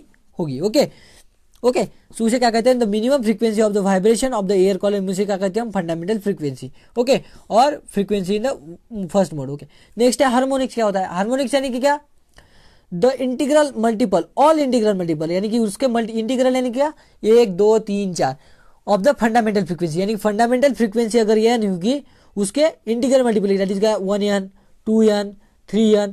ओके, इस तरह से फ्रीक्वेंसी को क्या कहेंगे हम, उसके फ्रीक्वेंसी के कहेंगे हम हार्मोनिक्स कहेंगे। ओके, हार्मोनिक्स कहेंगे। ओके, मैंने क्या किया था पहले, इस तरह से एक एयर कॉलम लिया था। Okay, close at the organ pipe लिया था, close at the one and, वहां पर क्या किया था मैंने, एक वाइब्रेशन। ओके, एक वाइब्रेशन है क्या, एक वाइब्रेशन यहाँ पे अगर देखें तो एक वाइब्रेशन है क्या, हम देखेंगे एक नोड और एक एंटी नोड होना चाहिए, यानी कि वहां पे की वेव की जो वैल्यू होगी वो क्या होगी, एन होगी, है कि नहीं। अब इसमें भी वाइब्रेट हो सकता है, और कैसे वाइब्रेट हो सकता है, ओके, और कैसे वाइब्रेट हो सकता है, इस तरह से। ओके, इस तरह से, यानी कि थोड़ा सा कर्ल हो गया, इस तरह से। ओके, इस तरह से ये वाइब्रेट हो सकता है कि नहीं, यानी कि क्या, दो नोड फॉर्म कर सकता है। यहाँ पे देखिए, यहाँ पे क्या क्या चेंज हो रहा है, यहाँ पे एक्चुअल में क्या चेंज हो रहा है, लैम्बडा चेंज हो रहा है कि नहीं, वेवलेंथ ऑफ द जो हम कहते हैं वेव। ओके, वो क्या हो रही है, चेंज हो रही है। अगर वेवलेंथ चेंज हो रही है बट जो हमारा मीडियम है वो क्या ऐसा है, कांस्टेंट है, यानी कि वेलोसिटी क्या है, कांस्टेंट है। अगर वेलोसिटी कांस्टेंट है तो वेवलेंथ अगर चेंज हो रही है तो क्या होना चाहिए, चेंज होना चाहिए, क्या होना चाहिए, चेंज होना चाहिए, यानी कि क्या, एन चेंज होना चाहिए, यानी फ्रीक्वेंसी चेंज होनी चाहिए। ओके, यहाँ पे क्या हो रही है, वेवलेंथ क्या हो रही है, कम होती रही है। ओके, वेवलेंथ अगर कम होती रही है तो एन की वैल्यू क्या होनी चाहिए, इंक्रीज होनी चाहिए। ओके, यानी कि जितने ज्यादा लूप्स बढ़ेंगे उसकी तरह से जो उसी तरह से क्या हो जाएगा, फ्रीक्वेंसी क्या होती है, बढ़ती जाएगी। ओके, क्लियर हो गया। तो आपको क्या मिलेगा, जितने ज्यादा लूप्स फॉर्म करेगा उसी उतने वो क्या करेगा, उसकी फ्रीक्वेंसी चेंज होती रहेगी, है कि नहीं। ओके, तो उसकी जो इंटीग्रल मल्टीपल है, उसका जो फ्रीक्वेंसी का इंटीग्रल मल्टीपल है उसे क्या कहेंगे हम, यानी कि जो एक्चुअल फ्रीक्वेंसी है उसका इंटीग्रल मल्टीपल होगा, उसे क्या कहते हैं हम, हार्मोनिक्स कहते हैं। ओके, उसे क्या कहते हैं हम, हार्मोनिक्स। ओके, नेक्स्ट है ओवरटोन। ओके, ओवरटोन यानी क्या, जो हमको एक्चुअल में सुनाई देती है। अब यहाँ पे एयर कॉलम है तो हम यहाँ पे साउंड का ही एक्चुअल में कंसिडरेशन करेंगे। All the frequency greater than fundamental frequency is called as overtone. Okay, यानी कि क्या, इसके ऊपर की जो कोई भी फ्रीक्वेंसी होगी, एन के ऊपर की जो कोई भी फ्रीक्वेंसी होगी, either 2n 3n 4n, okay, उसे क्या कहेंगे हम, ओवरटोन कहेंगे। ओके, उसे क्या कहेंगे हम, ओवरटोन। ओके, सो हम क्या कह सकते हैं, overtone is a form of harmonics, है कि नहीं, overtone is a form of harmonics. But यहाँ पे हार्मोनिक्स कौन सी नहीं आ सकती है, फर्स्ट हार्मोनिक नहीं आएगी, है कि नहीं। हार्मोनिक्स यानी कि क्या, integral multiple of fundamental frequency. Integral multiple कैसे हो सकता है, n इक्वल टू 1 हो सकता है, n इक्वल टू 2 हो सकता है, यानी कि क्या, n2 हो सकता है। बट जो ओवरटोन है, ओवरटोन कैसा होगा, फंडामेंटल फ्रीक्वेंसी से ऊपर वाली। ओके, फंडामेंटल फ्रीक्वेंसी से ऊपर वाली। ओके, क्लियर हो गया। अब देखेंगे हम vibration of air colon. Okay, in a close eight one and. Okay, उसको अगर एक एंड पर क्लोज हुआ तो क्या हो सकता है। अब नेक्स्ट क्या किया हमने, सबसे पहले एक ट्यूनिंग फॉर्म किया, उसको क्या किया, रबर पैड को वाइब्रेट करके उसके जो ओपन एंड है उसको हमने वाइब्रेट करके देखा। अब वाइब्रेट करके देखा तो मिनिमम वाइब्रेशन कितना हो सकता है, मिनिमम वाइब्रेशन यानी कि मिनिमम स्टेशनरी वेव्स कैसी फॉर्म हो सकती है, तो उसमें क्या होना चाहिए, एक एंटीनोड यानी एक नोड होना चाहिए, है कि नहीं। जब एक एंटीनोड यानी एक नोड होगा तब वहां पे स्टेशनरी वेव्स फॉर्म होगी। ओके, यानी कि क्या, जब एयर कॉलम में एक नोड और एक एंटीनोड फॉर्म हो गया तब वो किस टर्म में वाइब्रेट हो रही है।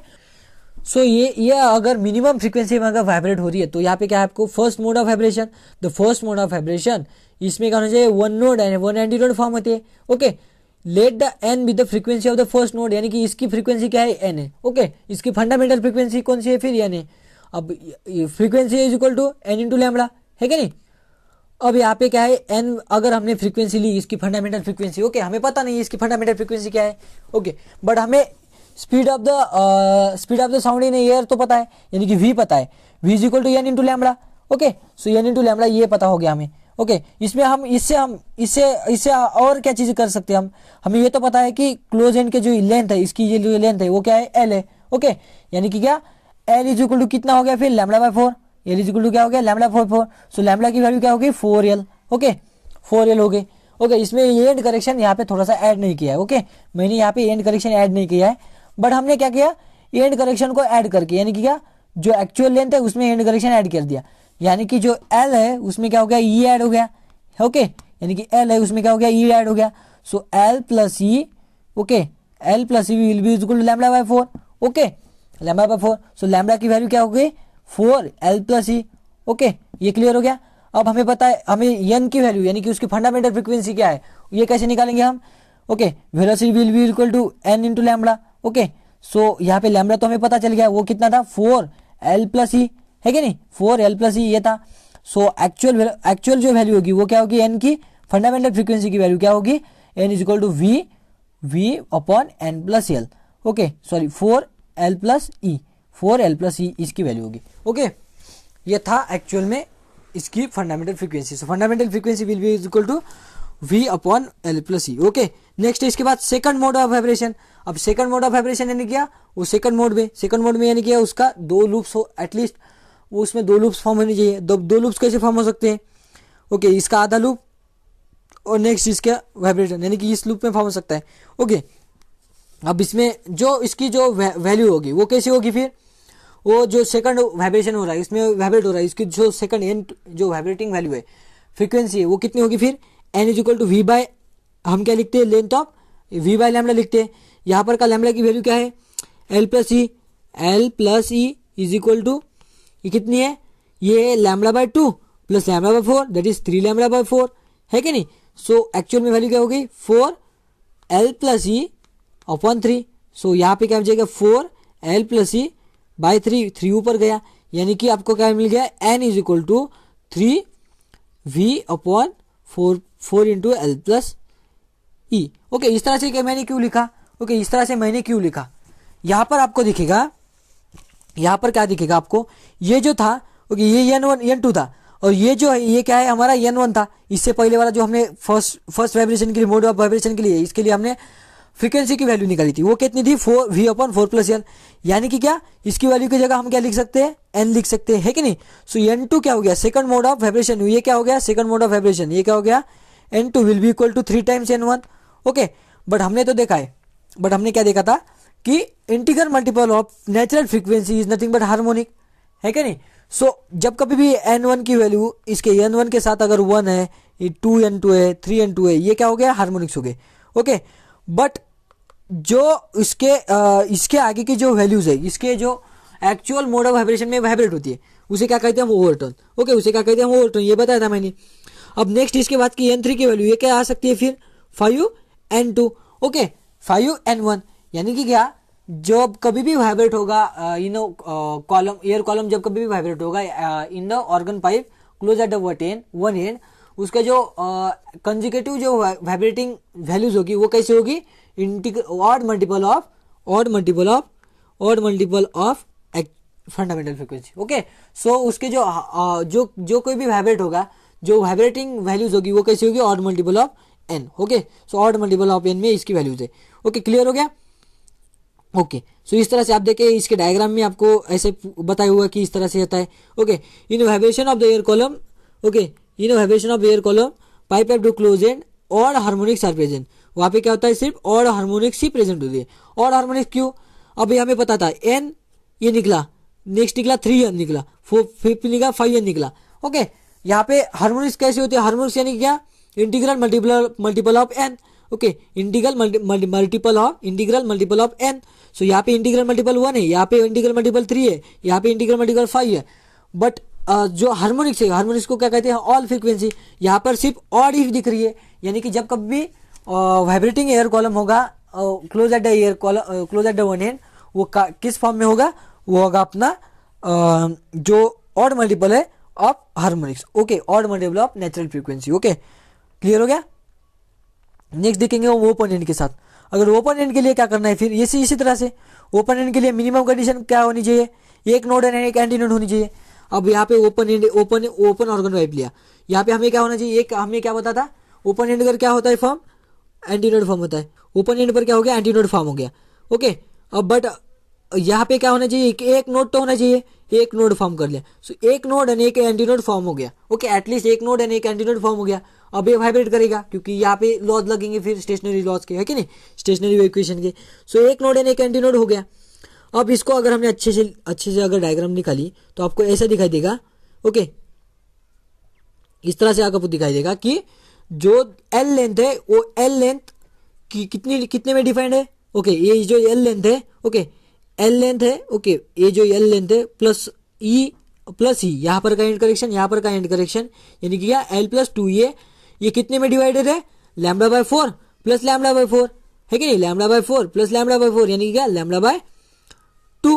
ओके सो लैम्बडा बाय 2 के बीच में कितना डिस्टेंस है, ओके कितनी लेंथ है, L plus 2 will be equal to lambda by 2। Okay इस तरह से अगर इसको अगर देखा तो लैम्बडा की वैल्यू क्या मिल जाएगी फिर 2l plus E. Okay 2l plus 2e। Okay इस तरह से हो गया, आपका क्लियर हो गया। बट वेलोसिटी की वैल्यू तो क्या है, v है। Okay velocity of the air, okay velocity of the sound. Okay specially sound के लिए हम इसको देख रहे हैं। सो स्पेशली अगर साउंड के लिए देखें तो velocity v is equal to N into lambda. So natural frequency क्या होगी, v अपॉन लैम्बडा की वैल्यू क्या आ गई थी फिर 2l प्लस 2e, है कि नहीं, 2l प्लस 2e ये हो गई हमारी n की वैल्यू।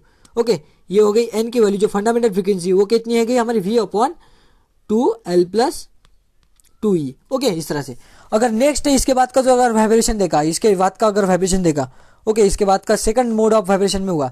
सेकंड मोड में क्या होना चाहिए, एटलीस्ट 2 क्या होनी चाहिए, 2 होनी चाहिए हमारे पास node and anti node. Okay जिस तरह से एक में लिए एक एंटी नोड एक नोड था, तो सेकंड के लिए क्या होना चाहिए 2 एंटी नोड एंड 2 नोड्स, है कि नहीं। सो अगर इसको ओपन एंड पे क्या होता है, नोड फॉर्म होते हैं, ओपन एंड पर क्या हो गया, नोड फॉर्म हो गए। और नेक्स्ट क्या करना है, 2 एंटी नोड फॉर्म करने हैं। सो 2 एंटी नोड कर दे फॉर्म।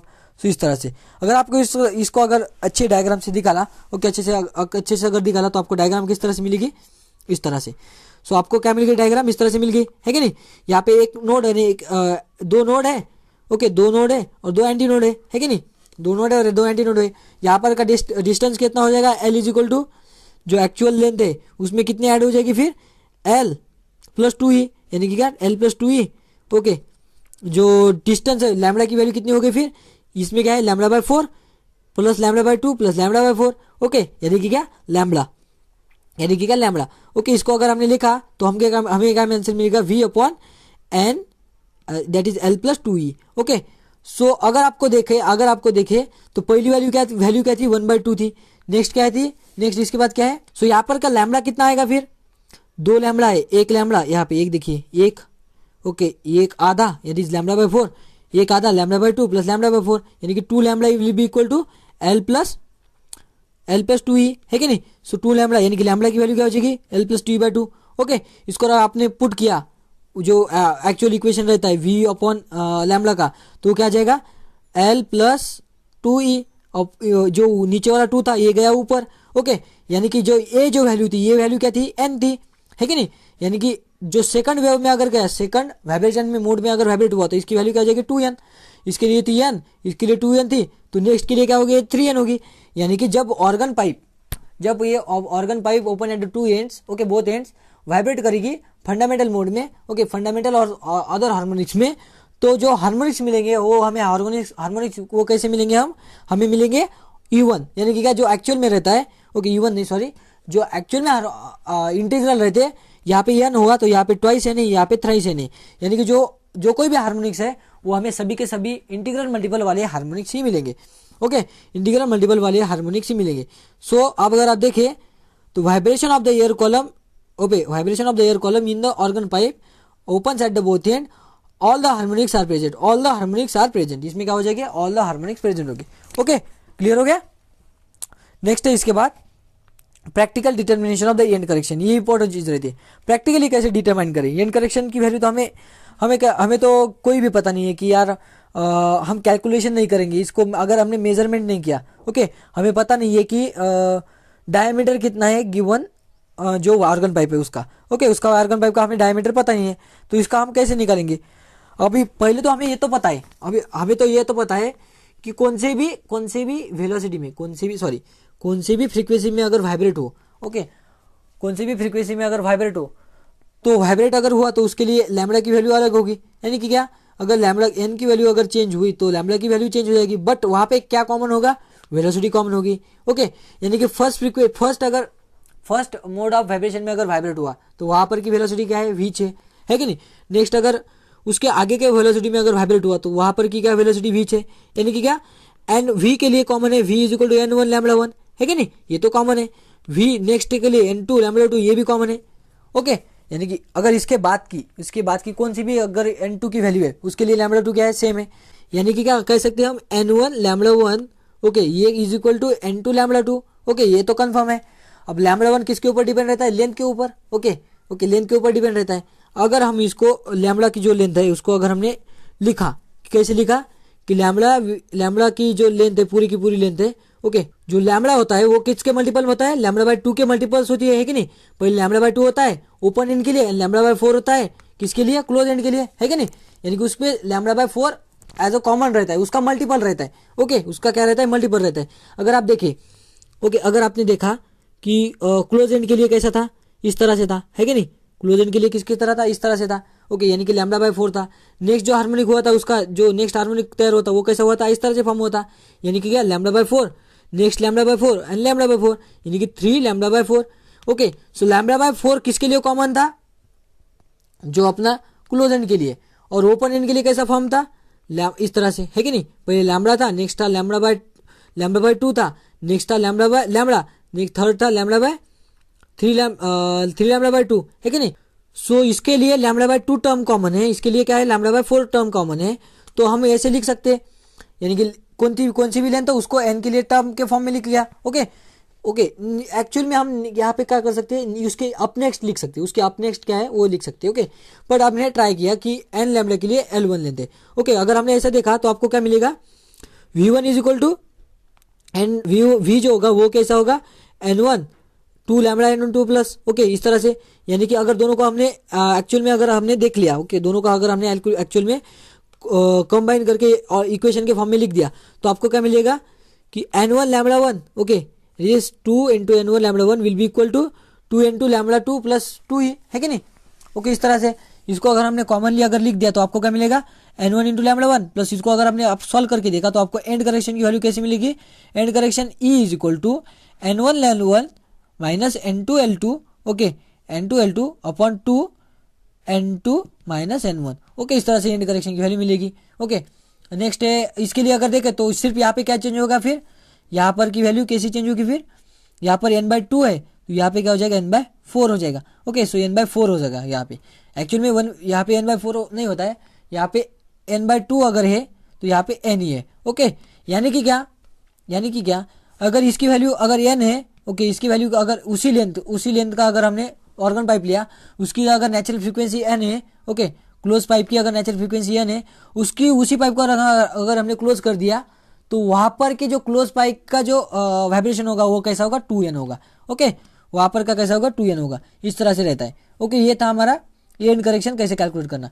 अगर नेक्स्ट देखें इसके बाद, तो इसके बाद क्या होता है कि हम जो स्टेशनरी वेव कहाँ पर फॉर्म कर सकते हैं, वो फॉर्म कर सकते हैं हम स्ट्रिंग में। अब स्ट्रिंग को कैसा करना पड़ता है, ये के एंड पर बांधना पड़ेगा। ओके, नेक्स्ट है उसको क्या करना पड़ेगा, फिर दूसरे एंड को बांधने के लिए हम एक दो उसको बांध तो सकते हैं, और उस या फिर उसको हमने क्या किया, उसके साथ हमने वेट लटका दिया। ओके, अगर हमने वेट लटका दिया तो हम क्या देखते हैं, उसकी जो वेलोसिटी होगी वो velocity v is equal to tension in the string upon mass of the string. Okay, tension in the string upon mass of the string इस तरह से होता है। ओके, सो अगर हमने किया consider string having the mass per unit length. Okay, mass per unit length जो यम रहता है ना, वो क्या रहता है, मास पर यूनिट लेंथ, यानी कि क्या, जितना मास है ओके उसको अगर हमने उसको लेंथ से अगर डिवाइड कर दिया तो वो क्या हो जाएगा, मास पर यूनिट लेंथ। ओके, इस तरह से होता है। उसको क्या कर दिया, फिक्स कर दिया दोनों के बीच में। ओके, उसके अंदर टेंशन टी है। Okay, when the string is plug, okay उसको अगर स्ट्रिंग को अगर प्लग कर दिया हमने, then the string will be form velocity, उसमें क्या हो जाएगा, वो क्या हो जाएगा, वाइब्रेट करेगा तो उसमें कोई ना कोई वाइब्रेट हुआ तो उसके पास लैम्बडा होगा। सो लैम्बडा हुआ तो वेलोसिटी भी होगी, है कि नहीं, यानी कि वेलोसिटी वहां पर क्या हो जाएगी, v is equal to T by M. यम यानी कि क्या, मास पर यूनिट, टी यानी कि क्या, टेंशन, यानी कि उसमें स्ट्रिंग में टेंशन कितना है अपन मास पर यूनिट उसको अगर रूट ले लिया तो हमें क्या मिल जाएगी, velocity of the vibration. Okay, in the string. Okay, अब देखेंगे हम फिक्स पॉइंट पर क्या होता है, नोड एंटी नोड फॉर्म होते हैं। ओके, फिक्स पॉइंट पर क्या होता है, एंटी नोड फॉर्म होते हैं, और ओपन एंड उसके फिर क्या हो जाएगा, अगर नोड फॉर्म है और एटलीस्ट एक नोड तो होना चाहिए, एक एंटी नोड तो होना चाहिए। सो एक एंटी नोड हुआ तब इसको हम एक्चुअल में जो यानी कि जो हम कहते हैं कि एक नोड एंड एक एंटी नोड हुआ तो हम उसका नेचुरल फ्रीक्वेंसी का फॉर्मूला लगा सकते हैं। अब यहाँ पे नेचुरल फ्रीक्वेंसी कैसी हो सकती है, ओके अभी हमें वेलोसिटी तो पता है, so velocity is equal to N into lambda. अब लैम्बडा यानी कि क्या, यानी कि वेवलेंथ। सब वेवलेंथ हम किससे निकाल सकते हैं, लूप से निकाल सकते हैं, है कि नहीं। यहाँ पर क्या हुआ, स्ट्रिंग ने क्या किया, लूप फॉर्म किया। लूप कितना फॉर्म हुआ, यहाँ पर क्या हो जाएगा, lambda by 2। So L length के लिए अगर एल अगर लेंथ हुई, ओके एल अगर लेंथ हुई किसकी, स्ट्रिंग की, ओके तो फर्स्ट वाइब्रेशन में यानी कि मिनिमम वाइब्रेशन में क्या होना चाहिए, एक नोड एंड एक एंटी नोड। सो एक नोड एंड एक एंटी नोड लिया तो हमारे पास जो लेंथ है उसके लिए उसमें कितनी वेव फॉर्म होगी, आधी वेवलेंथ। ओके, उसमें आधी वेवलेंथ होगी, यानी कि lambda by 2 will be equal to L. So lambda की वैल्यू क्या हो जाएगी, फिर lambda is equal to L, है कि नहीं। इसको हमने पुट कर दिया एक्चुअल इक्वेशन में। So N is equal to V upon क्या लिखते हैं हम, लैम्बडा। सो लैम्बडा की वैल्यू क्या है, एल बाय टू यानी कि क्या, 2l। सो के L twice L, sorry, so twice L मिल गया हमें। So V upon twice L, so V की वैल्यू कितनी है, T by M. Okay, so actual में हमें क्या मिल जाएगा, इक्वेशन मिल जाएगा किसका, frequency of the wave in the string attach to the both, fix at to both end. जब हम स्ट्रिंग होगी उसको अगर हमने फिक्स कर दिया बोथ एंड पर, ओके बोथ एंड पर अगर स्ट्रिंग को हमने फिक्स कर दिया तो उसके वजह से जो वाइब्रेशन होगा वो कैसा होगा, उसकी जो फ्रीक्वेंसी होगी वो कैसी होगी, N is equal to L by 1/2l under root of T by M. किस तरह से इसकी क्या होगी, फ्रीक्वेंसी हो गई। ये किसके लिए हो गई, फर्स्ट यानी कि मिनिमम इसकी नेचुरल फ्रीक्वेंसी। अब इसके बाद का जो नेक्स्ट फ्रीक्वेंसी होगी यानी कि इसके जो हायर फ्रीक्वेंसी है उसमें भी ये वाइब्रेट होगा।